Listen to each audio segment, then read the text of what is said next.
Hey, good morning on this Tuesday. Chris Allen with your weather podcast for this January 30th, 2018. It is 4:58 a.m. Central Time as I record the podcast.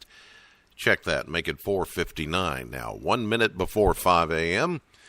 And it's cold out there. There may be a few slick spots, too, just because of some of the light snow that fell yesterday afternoon. And then everything froze up. Temperatures are in the 20s this morning. So that means a few icy spots, especially on bridges and overpasses in a couple of places where you picked up a light dusting or a coating of snow. But overall, we're not hearing of any school issues or any problems of that nature. So just kind of use caution this morning. 45 was our official high temperature yesterday at the Bowling Green Airport. Around 10:30 in the morning. 46 where we should be. That's just a 1 degree difference. 31 was our low temperature, 4 degrees warmer than the average low of 27. 1 year ago, we had a high of 42 and a low of 31 back in 2017. No precipitation officially, although you could call it a trace of snow yesterday, but it doesn't change the numbers. We're still at 2.28 for the month of January, which puts us behind by 1 inch and 600. So it looks like we're going to end the month of January on a deficit, a small deficit, but still nonetheless, we just couldn't quite catch up, and it doesn't look like we'll have any precipitation today or tomorrow to catch us up, tomorrow being the last day of the month. All right, today, though, skies are clearing. If you live along and east of I-65, you're still contending with a few clouds this morning, maybe even a passing flurry. West of I-65, it's clear. Today will be sunny but chilly. As we start out in the 20s, this morning we'll only get up to near 40 with a northwest wind at 5. Tonight, clear, cold, we'll get down to 27. Wednesday, the last day of January. Tomorrow, sunshine, breezy, and warmer with a high of 57, south winds at 15 to 30 as a warm front moves through. Well, that front is eventually going to bring us a cold front. As we get into Thursday, the first day of February, a morning high of 50 with an 80% chance of rain likely. And much of what we're seeing with this fast-moving system is going to be rain, although there could be some snow on the tail end of it. But it's not going to hang around long enough to produce any accumulation. So we're going to go with 80% chance of rain likely Thursday.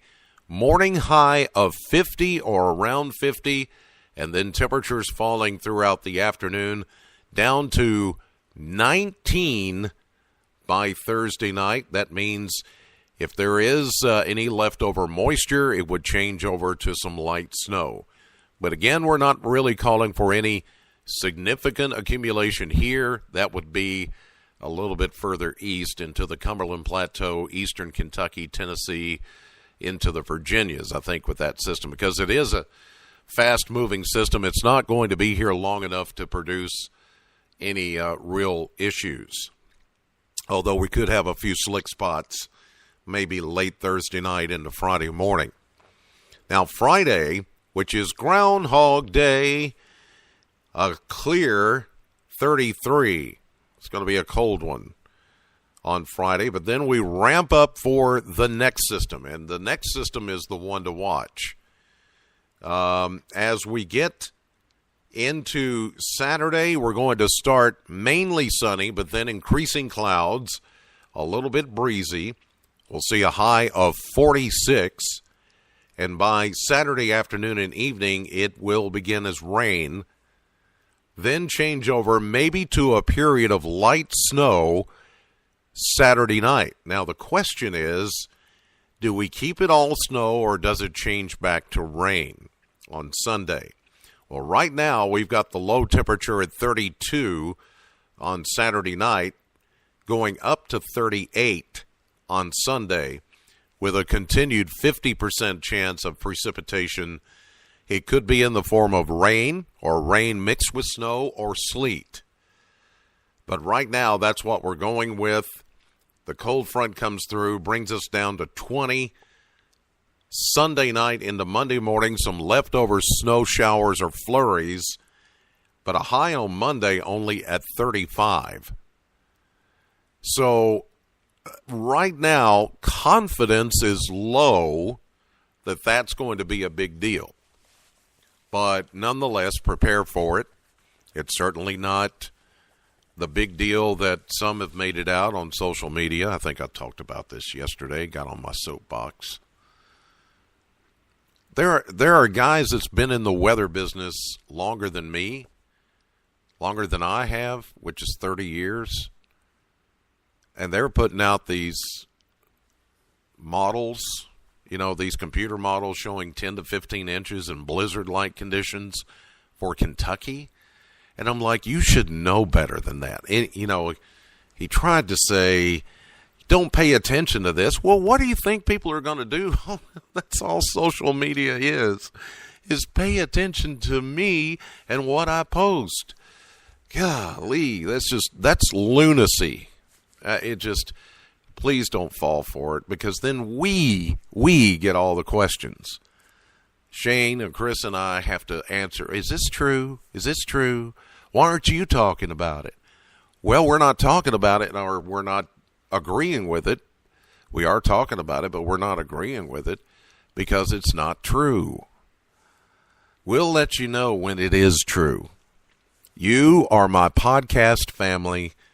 You guys get it. You know better. But please tell other people that you know to either listen to this podcast or, just educate them that they're being misled just because somebody wants to get a bunch of likes on Facebook, a lot of clicks, a lot of engagement.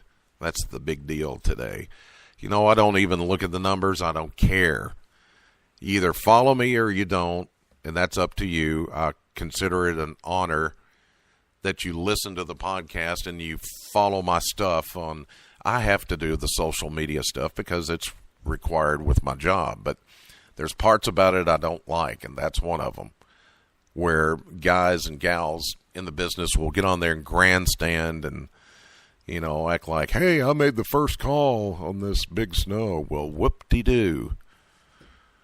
Did you help save any lives? Did you help tell people what to do to prepare, or did you just post a bunch of stuff that you didn't create and then scare everybody? So if we lean back, that's why. We just don't want to get caught up in the hype and the noise. Okay, I said my piece. Know the weather before it knows you, and that's why I say that as well. Because after we tell you, then it's on you. It's on you to do something, to act, to move, to prepare. After that, we hand off the football to you, to use a Super Bowl analogy. And hopefully we all have a good touchdown. We win the game, okay? Know the weather before it knows you. Have a great day. I'll see you live at 5:30 on AM Kentucky, 11 a.m. on midday.